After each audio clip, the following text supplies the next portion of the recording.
Last of Pods episode 2 starts now. You've survived this long into the apocalypse and you've made it back to our show for another breakdown and discussion of The Last of Us. I'm Entertainment Tonight's Ash Carlson, and I'm ready for another big breakdown. No pun intended. Pun intended. Yes, breakdown is the perfect word to describe talking about The Last of Us, isn't it?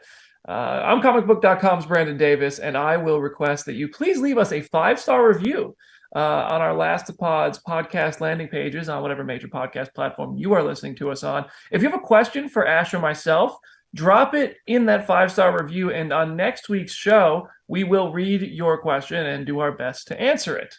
Yes, and thank you so much to Nick from Bayside for warming my emo heart and being our first 5-star review on Spotify. That just took me back. I love it so much. And thank you to everyone who made last week such a success. I know y'all loved the Gabriel Luna interview. It was awesome. We're having so much fun with this. We have so much more to come. We have 8 episodes left, including today's. And there's only 7 more episodes of The Last of Us. So. Oh, did you just tease a bonus episode of The Last of Pods? Did I just pick something up there? And by the way, if you're watching this on video and you're like, why is Ash in full glam right now? I do have a carpet later. So I just want to say I don't look like this. You roll out of bed like that, Ash. Don't lie to the people. We're going to get into The Last of Us episode 2 now. Reactions first, comparisons to the game and how they went in the game, like versus episode 2 of The Last of Us, which we've all now seen, I'm assuming, if you're listening or watching the podcast. And then at the end of the episode, we will talk about what's coming next according to the game. So that is the major spoiler section. If you don't want to know what happens in the games, we will give you a clear warning so you can jump out. And on that note, reactions first. Let's get started. Ash, what did you think of The Last of Us episode 2? I loved this episode. I mean, if we're going right into like comparisons of the game, we are in a stage of the game where you're kind of getting a tutorial section, but then you get into the test stuff and it gets really heavy. I love that they expanded on the cordyceps and the fungi and made it even more terrifying like they did in episode 1. But also, we'll get into this, but something I complained about last week, I feel like has been answered, which was I said that I didn't fully love how Tess goes out in the game, controversy. And I feel like in this one, I'm vindicated. Oh, yeah. Tess has a much more useful death, I'd say, in the show versus the game. Not that her death in the game was meaningless, but she serves a bit more of her purpose in this one, and we'll talk about that on the show. I thought I liked this episode quite a bit. It felt like to me like a part 2 of the premiere. Like I remember back in the days of linear television broadcast, you'd get these 2-hour premieres, and they would be what kick off the series. And this is what that felt like to me, because Tess's death also feels like sort of an inciting incident. Like there's plenty of things being incited here. And the big one, though, is Joel taking Ellie across the country to try to find, what to do with her immunity. And Tess dying was the thing that really solidified that that's the journey Joel is about to go on. He was reluctant up until the end of this episode. So this really, to me, felt like part 2 of the premiere, which isn't, I think that's fine. I think that's cool. It kept the momentum going at the same pace. The show does move at a breakneck pace to keep in line with the game, as you're going to keep seeing with the coming episodes. And overall, I thought it was a good episode. My favorite part, though, was the opening. And that's been true.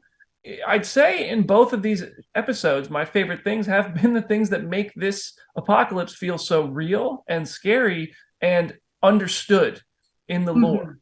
If you remember, last week's episode started in 1968, the talk show, scientists talking about, the cordyceps virus and how that fungi controls an ant and does everything it can to make it spread. This week's episode started in Jakarta. And if you remember last week, Joel was talking about Jakarta with Sarah before she perished, RIP. And that just showed us like how smart Sarah was, because she knew Jakarta was not a country. And this week we're in Jakarta in an opening scene with Dr. Ibu Ratna discovering the virus. And I thought that was so interesting. I agree. And also on the radio, when they're talking about Jakarta, and the whole reason they talk about it, little Easter egg, is they're talking about the outbreak of the virus. They're just not paying attention to what's going on the radio, and they just kind of go about their day. But I think what freaks me out the most is, and it's the same in the game, is this is a real fungi, and there are really like YouTube videos of it overtaking ants and things like this. And, you've heard Neil Druckmann talk about this in the past. He was like, this is kind of based on a real sort of possibility, and they just amplified it and made it even more scary. And then I also think in the era of COVID, it adds another layer of just like, who was that doctor who was like, hey, this is This is really going to be huge. You guys need to do something about this ASAP or it's going to take over. Remember that time when half of you wanted to ignore that guy who was telling you to like take this thing seriously? Well, here we are. Here we are. And they make the fungi. I always say fungi. I don't know. I'm you with Depeche mode right now. Well, episode 1 reference. I see you. Okay. That's what we call a callback in comedy. They make it way scarier because it's like coming out of their mouths and tentacling, and it's disgusting. Yeah. So I analyzed that scene with the scientist pretty thoroughly, and I actually educated myself quite a bit. Take us to science. Take us to science class, Brandon. Welcome to Science Hour on the Last of Pods.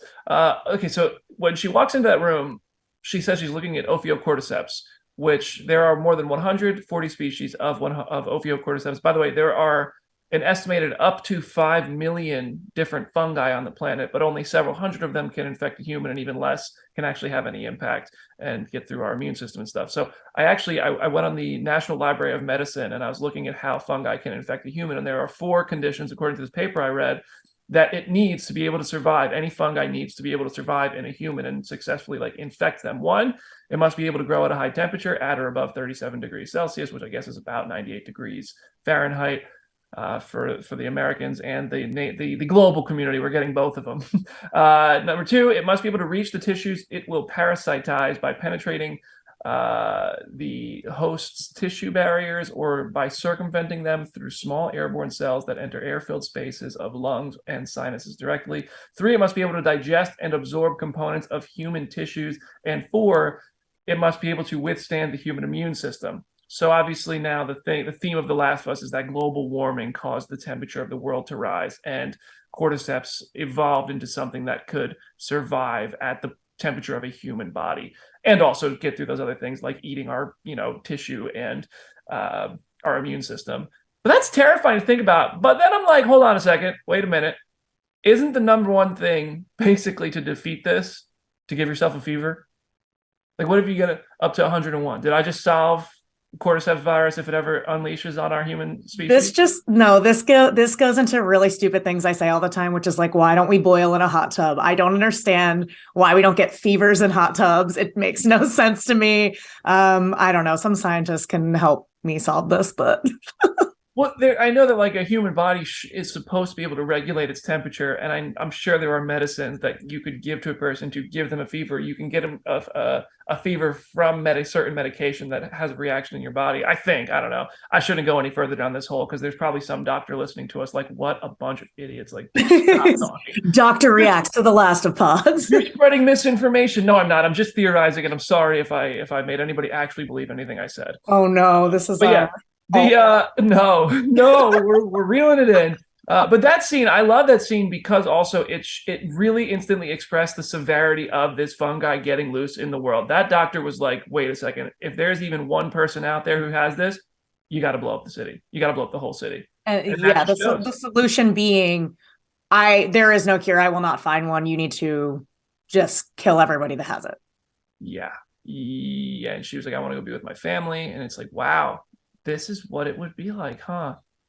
For me, watching it was kind of putting myself in that world, and that was the scariest part for me. That's been the scariest part of the whole show for me.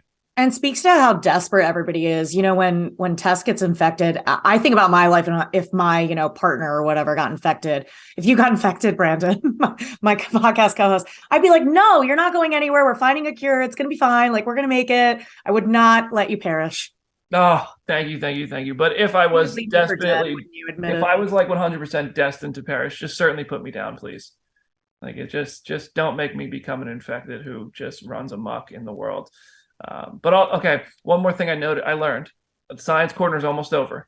No, I love it. One other thing I learned about Ophiocordyceps is that the oldest trace of Ophiocordyceps, which was in ants at first, as far as I learned, was 48 million years ago. They found the body of an ant that dated back to 48 million years ago with cordyceps that took over its body. And cordyceps grows out of the head and spreads its spores out of the head of its host.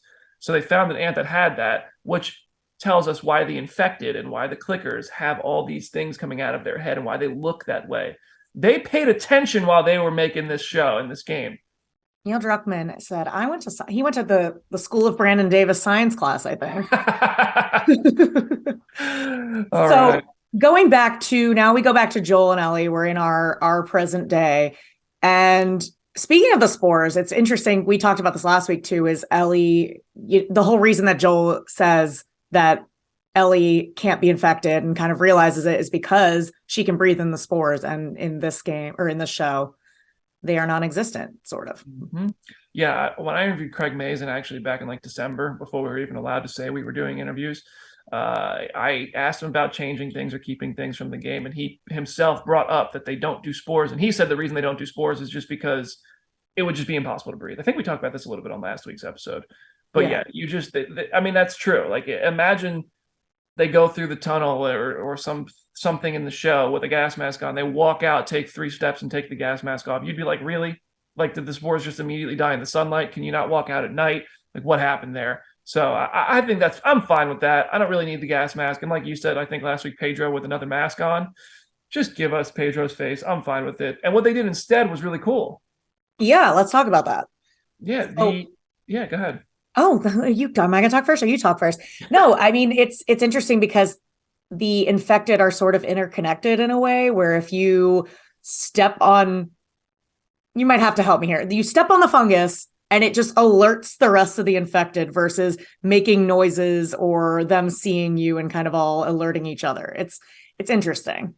Yeah, so according to this, all of the fungi that like are literally physically in connection with each other can communicate, which I believe is a true thing. Like, I believe people in our world, and I should do more research on this, maybe I'll come better prepared with this for next week, but I'm pretty sure there's like scientists are now saying that like trees can talk to each other, plants talk to each other, they communicate with each other when they're all connected. And I have learned very little about that, but I have heard the like very minimal version of that theory. So I think this is kind of probably, and I imagine based on how much they researched cordyceps and the effect it would have on the body and the host, that they researched this as well. I do believe that there is theory that fungi, if it's connected to itself, it just kind of has a way of communicating, which is terrifying, honestly. But it means that, yeah, you step on one part of the virus in Boston.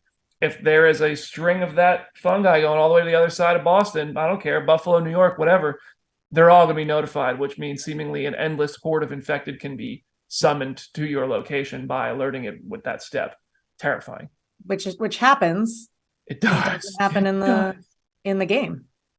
It does, and we're actually going to talk. I want to save Tess's death for a little bit. I want to first talk about when they walk out into the world, because it looked just like the game. Like when they're walking out into the world, that sequence when they're walking across the plank, when they kind of see the city, the green that has taken over, the state house in Massachusetts. So much of that imagery felt like it was pulled out of the game. I agree. And one of my favorite things too of just about the visuals is, as creepy and we know it's an apocalypse, it's beautiful. The whole world is just like magnificently beautiful. It's kind of like remember when COVID like started and no one was going outside and there was dolphins in the Hudson and the water was clear. It reminds me of that. I mean, it's makes me want to visit this world just to spend a day walking the streets, but actually not really, because the infected would tear me up. But it's like you said, it does just seem really beautiful. It seems so peaceful. Could you imagine the quiet? Like I love filmmaking. I've always wanted to be a filmmaker. On like holidays, if I'm driving through a downtown city on Thanksgiving, I'm always like, man, what a great day this would be to make an apocalypse scene, because the city is so empty. I remember like I Am Legend was a movie that really was one of the first ones I remember that really immersed me in like the apocalypse, because it had New York City. The Walking Dead did it with Atlanta. And there's a movie actually called I Am Hero. It's not in English, but it has one of the best like world falling apart scenes and then sort of world building that follows it. If you're into zombie stuff and apocalypse stuff, watch I Am Hero. It is a Japanese zombie movie. It is so good, and it is one of the best apocalypse scenes that immerses you into like the chaos of a zombie outbreak, which is what I want more of from The Last of Us. Like those are always my favorite things, like in a quiet place. I Am Legend, like I just mentioned, so many of these types of media, I love the end of the world scene. So if you want a good one, watch because I think we all also fantasize, when there's ghost towns or abandoned amusement parks or whatever, you're like, I just want to go spend a day in there. Just, it's creepy, it's cool.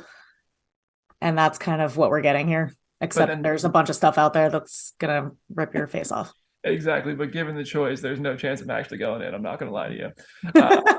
Interesting point in the story today was Ellie talking to Tess and saying she was alone when she got bit. So she was an orphan. She says she has no boyfriend looking for her. And she says that she was alone when she got bit.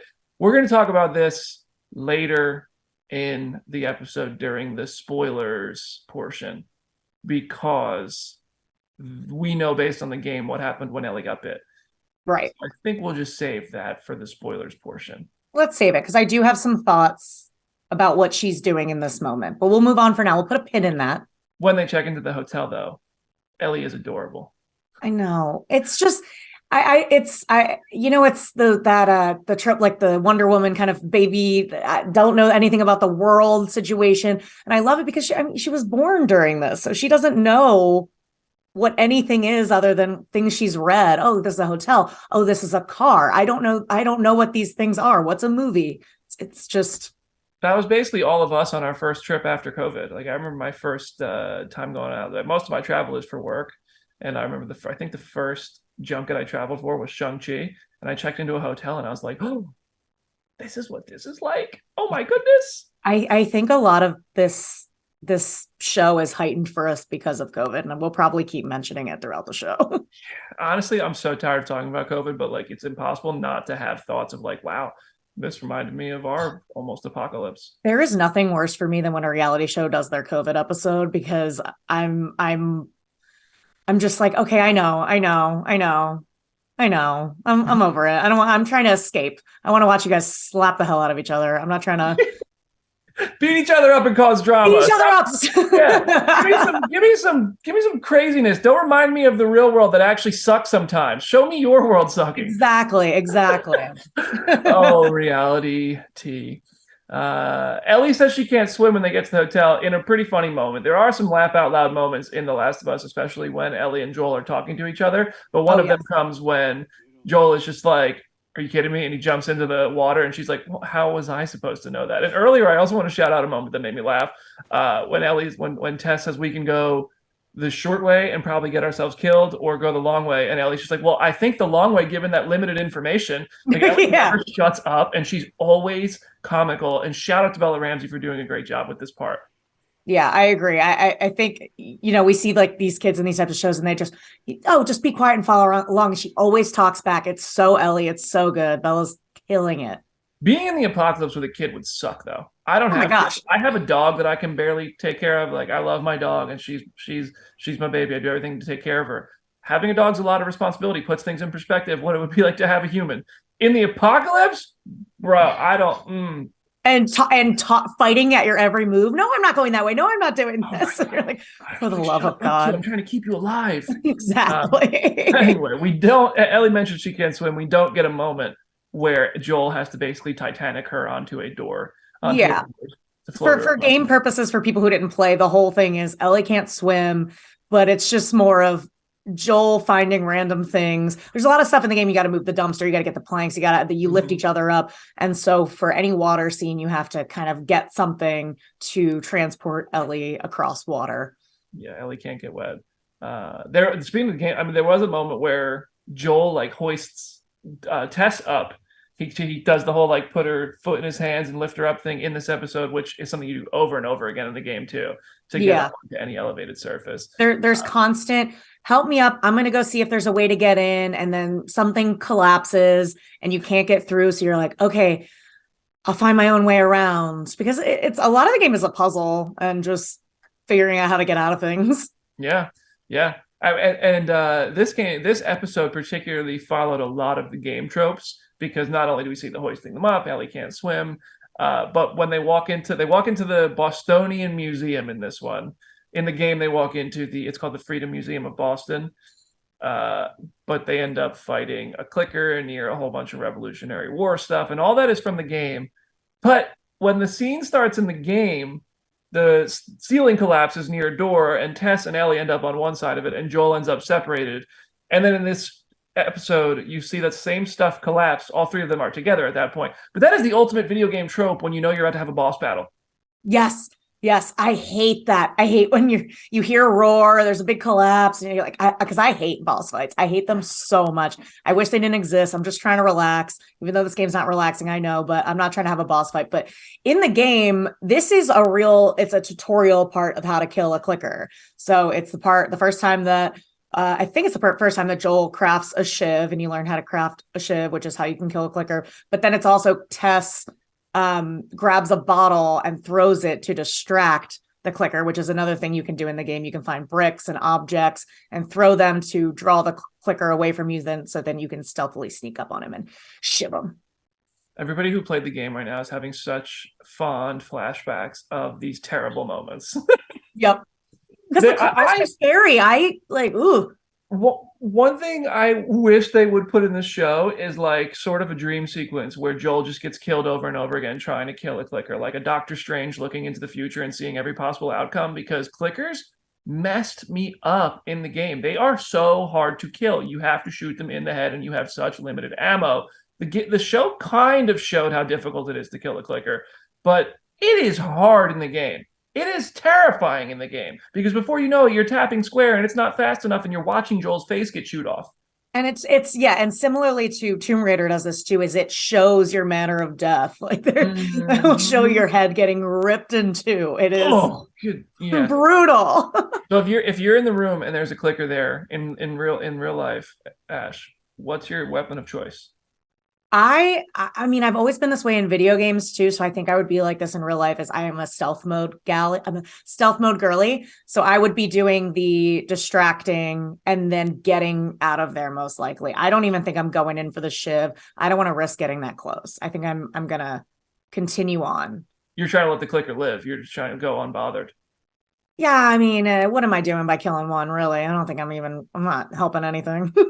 I in games, I don't think I'd be this way in real life, but in games, I am just a brute. I am just smashing through as much stuff as fast as possible, and then getting frustrated when I die, and then I'm blaming the game. Oh, this is bull. I killed it. I shot it. That's me. That's me on Call of Duty every night. That's me in The Last of Us. So in real life, my weapon of choice, I would say, I mean, if a pistol's not available to put down a clicker, I mean, the 2x4s with the nails in them are pretty vicious in the game. Oh yeah, I forgot. There's all kinds of stuff you can use. It's so great. Yeah. Oof. Only a few times, then they'll break. All right, let's talk about the saddest part of this episode, which was Tess. Let's talk about Tess. I know you have a lot to say on this one. I do, because I was really I mean, I'm not happy she's dead. I just want to clarify that for the record, state that for the record. But I really liked the way this played out, because in the game version, which we're kind of looking at here, the Fedra soldiers are coming after them and trying to hunt them down. And in this one, they step on one of the cordyceps and it alerts a bunch of the infected, and they're coming. I love this moment because the desperation in Tess is so key. And I also think if they got there and everybody was dead and they were like, we can't continue, and Tess wasn't infected, I think they would go back. I don't think that the journey would continue because she was so desperate, and she was all Joel had. So what is he going to do now? That's true. I think if either one of them died, the other would feel an obligation to continue this journey with Ellie now, because it's just like, what's left? You go back to the QZ, you're probably in a lot of trouble. You killed a couple Fedra soldiers. Well, in the show, they only killed one, but you go back, you're in trouble. I mean, Marlene is out there looking for this girl. Fireflies are probably pretty unrelenting. I think if either of them died, the other continues it. And fortunately for Ash, Pedro Pascal survived, and he gets to continue being a daddy in another universe. Being a daddy in another universe. Yeah, I mean, I know Joel's obviously wants to get out there for Tommy, but he at this point still believes that Ellie is infected or will become infected. So he's like, why are we doing this? Why am I going to continue this journey with this girl? Like, Tess, seriously, you are way smarter than this. Why are we doing this? And I mean, shout out to Anna Torv as well, because her play on this is so good and parallels the game really well with that part where she moves her shirt to the side and says, oops, and shows she's infected. And Just like the game. Just like the game. I kind of feel like this quest for Tommy is kind of a flimsy mission. I'm not going to lie about it. Like, it's so unlikely you would ever find this guy in the vast, vast world, let alone like in today's world. If everybody lost their cell phone and there was no internet, so you couldn't call anybody, could you imagine trying to, and there was no cars and planes and transportation, and like 99% of people were gone? Yeah, I was going to say, you can't get me to fly from Boston to Wyoming, let alone walk. I'm saying it would take months, and the idea of finding them would be so difficult that I think it's kind of a flimsy mission. And Joel wants to talk about being smart. I'm just like, Joel, you don't really even have a destination in mind. Your destination is find the destination. And when they're talking about what's out there, he's not just talking about the infected and the clickers. He's talking about the people out there are wildin'. They are nuts. Yeah. So Tess is gone. This to me makes Joel. I mean, he's already at zero emotionally, it seems, but even more so, I think it will emphasize his reluctance to connect with Ellie. Yeah, I agree. His one connection that he started to break down his walls over time is now gone. And yeah, and also just the way we talked about the way she goes out. I just want to touch on that a little more, because in the game version, Fedra comes in and kind of just shoots her very quickly. It's a letdown. I'm so sorry. I love the game, but just that part, I hate it. But in this part, the infected come in, she pours gasoline or oil or whatever everywhere, and is trying to light this Zippo lighter, and it's failing. And I'm like, come on, Tess. And then she makes out with an infected a little bit and lights it up right on time and blows everything up, which is great. I love the way she goes out if she has to. That kiss with the infected thing it felt kind of like HBO being like, yeah, remember, we are artsy and weird sometimes. We're still doing it here. But also was like, good, what a way to spread that virus. The roots down the throat. That was disgusting. In the game, you end up fighting the Fedra soldiers anyway, even after Tess tries to hold them off. And in this, she successfully kills the infected, which makes her death more impactful. Certainly, it makes it more of a hero's death because she was successful in her mission than her counterpart in the game, which certainly tried, and that's a heroic death in itself. But I want to see more infected in this show. I have watched all 9 episodes, so I'm not going to say anything beyond this. But to this point, and throughout the series, I've wanted a lot of the infected and the clickers and a lot of that stuff. And we get them. They come, and they have some big moments. But I find that stuff very interesting. It's a huge point in the game. The infected charging you, the runners coming at you. And Ellie and Joel and Tess to this point really have been spared of that. And Tess officially spared them and possibly the production from having to have a whole bunch of infected to kill. So I do wonder if anything influenced that choice from a production standpoint. Like, okay, actually, we can't have this army of infected chasing them. We need to actually have her take them all out because we need the episode to end here or something. But I'm okay with it. It makes Tess's death even more powerful. I see what you're saying. I mean, I also love just like the whole Lord of the Flies things that have happened in the wild ever since the virus took over. So I can't wait. Should we? Speaking of, we can't wait. We can't wait. We can't wait to talk about what's next. All right. This is everybody's warning. We're about to talk about what is next on the show. Not because I've watched all 9. Ash has not watched all 9 yet. No. Ash watched the first 4, right? Yeah. Okay. I'm going to go week by week because I want to be. Yeah, we need that. It's better for our show to have somebody who's surprised each week, to be honest. But that said, we've both played the game. Yes. And this is the part of the show where we talk about what's next in the game. I cannot overstate how impossible to unhear the things we're about to talk about are. If you want to stay immune to the spoiler virus, go ahead and pause this podcast, send it to a friend, leave a 5-star review, and come back and join us next week. And feel free to listen to these next 10, 15, however long we go later and see if we were accurate. It's up to you. But Thank you for listening. And if you're sticking with us, I hope you enjoy this next portion of the show. Episode 3. What should we expect, Ash? What do you think is coming? Well, the very next beat in the game is a new character that we meet, but was mentioned, and that is Bill and Frank. And if you remember in episode 1, Ellie is talking about the radio and the 60s, 70s, 80s code. The Depeche Mode is playing. That is coming from Bill and Frank. And we know from episode 1 that they are in trouble. So in the game, Bill and Ellie have one of the best dynamics of the entire game because they hate each other, but it's hilarious. Like, it's just like, he's like, shut up, kid. And she's like, no, F you, you suck, blah, blah, blah. And their banter is incredible. It's my favorite. Yeah, Bill is basically like a doomsday prepper who rigs this entire town with tripwires and all kinds of traps that in the game you have to find ways around. And as Joel oftentimes get murdered by because the game is so vicious and unforgiving, and you're on your way to Bill's because you need things from Bill, and he's able to help you in the game. Frank, on the other hand, who we've seen in trailers, Yes, is not able to help you in the game because no, Frank went off by himself earlier before Joel's arrival at Bill's little town, and he killed himself.